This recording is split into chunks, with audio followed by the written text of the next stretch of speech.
അസ്സലാമു അലൈക്കും വറഹ്മത്തുള്ളാഹി വബറകാതുഹു.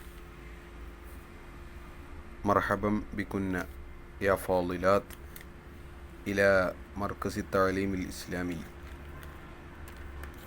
മർക്കസിലേക്ക് എല്ലാവർക്കും ഹൃദ്യമായ സ്വാഗതം. അൽഹംദുലില്ലാഹ്, നമ്മുടെ 2022 വർഷത്തെ +1 +2 ബാച്ചിലെ വിദ്യാർത്ഥികളാണ് നമ്മളെല്ലാവരും. അള്ളാഹുവിൻ്റെ തൗഫീഖ് കൊണ്ട് ഫാളിലയോടുകൂടെ കൊമേഴ്സും പഠിക്കുന്ന വിദ്യാർത്ഥിനികളാണ് ഓരോരുത്തരും. അതിൻ്റെ മഹത്വവും കാര്യങ്ങളൊന്നും ഇനി കൂടുതൽ വിശദീകരിക്കേണ്ട ആവശ്യമില്ല. കൂടുതൽ ആമുഖങ്ങളില്ലാതെ നമ്മുടെ ക്ലാസ്സിലേക്ക് പ്രവേശിക്കുകയാണ്. അപ്പോൾ ആദ്യം ചൊല്ലിത്തരുന്ന ഹംദും സ്വലാത്തും ഒരു ദുആയും അതുപോലെ എല്ലാവരും ചൊല്ലുക. ബിസ്മില്ലാഹിർ റഹ്മാനിർ റഹീം.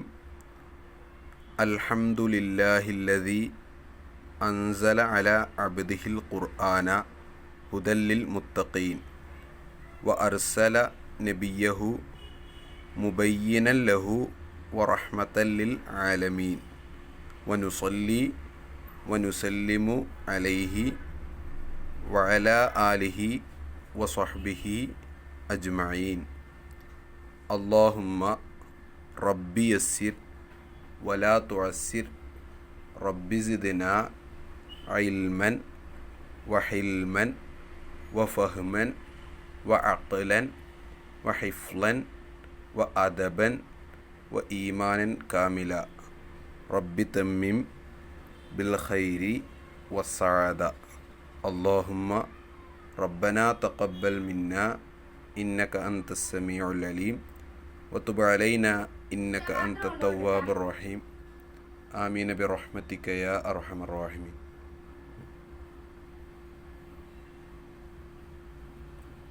പ്രിയമുള്ള വിദ്യാർത്ഥികളെ,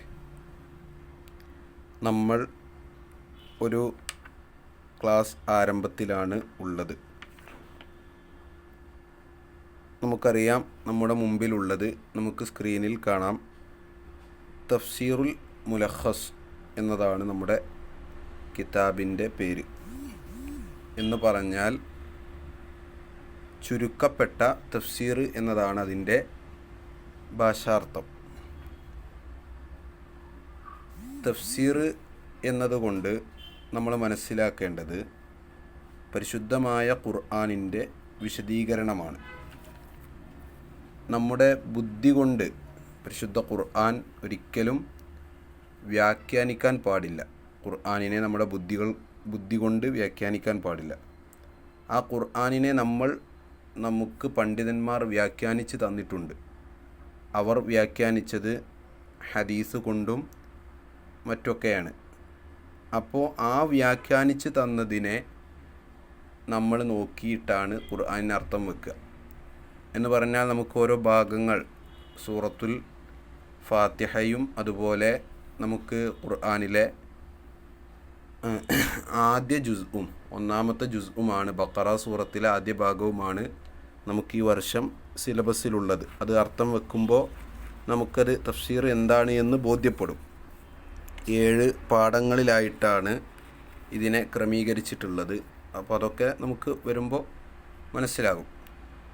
അപ്പോൾ ചുരുക്കത്തിൽ തഫ്സീർ എന്നാൽ നമുക്ക് ഖുർആനിനെ വിശദീകരിച്ച് അത് എന്താണ് അവിടെ ആ ഓരോ വാക്കുകൊണ്ടും ഉദ്ദേശിച്ചത് എന്ന് മഹാന്മാരായ പണ്ഡിതന്മാർ നമുക്ക് വ്യാഖ്യാനിച്ച് തന്നിട്ടുണ്ട്, വിശദീകരിച്ച് തന്നിട്ടുണ്ട്. ആ വിശദീകരണമാണ് തഫ്സീർ. ഒരു പക്ഷേ നമ്മളൊക്കെ തഫ്സീർ പല ക്ലാസ്സുകളിൽ നിന്നും ഒക്കെ, മദ്രസകളിൽ നിന്നോ അതല്ലെങ്കിൽ മറ്റു മേഖലകളിൽ നിന്നൊക്കെ പഠിച്ചവരായിരിക്കാം. അത് അറിയാത്തവർക്ക് വേണ്ടി ഒരു ആമുഖമായി പറഞ്ഞു എന്ന് മാത്രം. നമുക്കറിയാം, ഖുർആനിനെ സംബന്ധിച്ചിടത്തോളം അല്ലാഹു റബ്ബുൽ ഇസ്സത്ത് ആകാശഭൂമികളെ സൃഷ്ടിച്ചു, അതിനിടയിലുള്ളവയെയും സൃഷ്ടിച്ചു. അതിനെ ഏറ്റവും നല്ല രീതിയിൽ പരിപാലിക്കുന്നവനുമാണ് അല്ലാഹു. എന്നാൽ ആ സൃഷ്ടിച്ച സർവ്വ സൃഷ്ടികളിൽ നിന്നും ചില സൃഷ്ടികളെ അള്ളാഹു ബഹുമാനിച്ചു. നമുക്കറിയാം ഖുർആനിൽ അള്ളാഹു പറയുന്നുണ്ട്, വലഖദ് കറംന ബനി ആദം, ആദം സന്തതികളെ നാം ബഹുമാനിച്ചിരിക്കുന്നു. എന്തുകൊണ്ടാണത് ബഹുമാനിച്ചത്? ആദം സന്തതികൾക്ക് അള്ളാഹു പ്രത്യേകമായി എന്ന് പറഞ്ഞാൽ മനുഷ്യർ, ആദം സന്തതികൾ എന്ന് പറഞ്ഞാൽ മനുഷ്യർ, അവർക്ക് അള്ളാഹു പ്രത്യേകമായി നൽകിയതാണ് ബുദ്ധി. ഈ ബുദ്ധി എന്ന് പറഞ്ഞാൽ അയാൾക്ക് സത്യവും അസത്യവും നേരും നെറികേടും ഏതൊക്കെയാണെന്ന് സത്യവും അസത്യവും തിരിച്ചു മനസ്സിലാക്കാനുള്ള ഒരു കഴിവ് നൽകിയിട്ടുണ്ട്. മറ്റുള്ള ജീവജാലങ്ങൾക്ക് അതില്ലല്ലോ. മറ്റ് മൃഗങ്ങളായാലും പക്ഷികളായാലും പറവകളായാലും ഏതായാലും അതുങ്ങൾക്കൊന്നും ഏതാണ് ശരി ഏതാണ് തെറ്റ് എന്നറിയില്ല. മനുഷ്യർക്ക് എന്നാൽ ബുദ്ധി എന്ന ഒരു പ്രത്യേകമായ ഒരു കഴിവ് കൊണ്ട്, ബുദ്ധി ഉണ്ട് എന്നതുകൊണ്ട് മനുഷ്യന് സത്യവും അസത്യവും വേർതിരിച്ചറിയാനുള്ള കഴിവുണ്ട്. അപ്പോൾ ആ ബുദ്ധി കൊണ്ടാണ് അള്ളാഹു മനുഷ്യനെ പ്രത്യേകമാക്കിയത്. അപ്പോൾ അള്ളാഹുവിൻ്റെ ഓരോ വിധികൾ, ആ വിധിവിലക്കുകളെ നബി സല്ലല്ലാഹു അലൈഹി വസല്ലമ തങ്ങളിലേക്ക് ഇറക്കി കൊടുത്തു. അത് മനുഷ്യർക്ക് വിശദീകരിക്കാൻ വേണ്ടി. അത് ഖുർആനിൽ അള്ളാഹു പറയുന്നുണ്ട്, വഅൻസൽനാ ഇലൈക ദിക്റ ലിതുബയ്യിന ലിന്നാസി മാ നസ്സല ഇലൈഹിം വലഅല്ലഹും യതഫക്കറൂൻ. ജനങ്ങൾക്ക് വിശദീകരിച്ചു കൊടുക്കാൻ വേണ്ടിയാണ് അള്ളാഹു ദിക്റിനെ, ഖുർആനിനെ നമുക്ക് ഇറക്കി തന്നത്. അപ്പോൾ നബി സല്ലല്ലാഹു അലൈഹി വസല്ലമ തങ്ങൾ പറയുന്നത് കാണാം ഒരു ഹദീസിൽ, ഖൈറുക്കും മൻ തഅല്ലമൽ ഖുർആന വഅല്ലമഹു, നിങ്ങളിൽ ഏറ്റവും ഉത്തമർ ഖുർആൻ പഠിക്കുകയും അത് പഠിപ്പിക്കുകയും ചെയ്യുന്നവരാണ്. അപ്പോൾ ആ ഖുർആനിനെയാണ് നമ്മൾ പഠിക്കുന്നത്, നാം പഠിപ്പിക്കുന്നത്. അപ്പോൾ ഏറ്റവും നല്ലവർ അവരാണ്.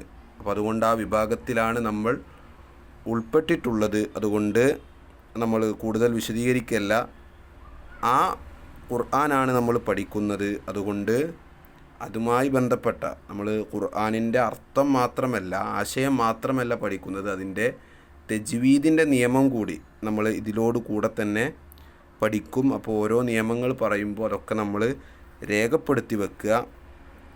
പിന്നെ പ്രത്യേകിച്ച് ഒന്നും പറയാനില്ല, നേരത്തെ സൂചിപ്പിച്ച കാര്യങ്ങൾ തന്നെയാണ്.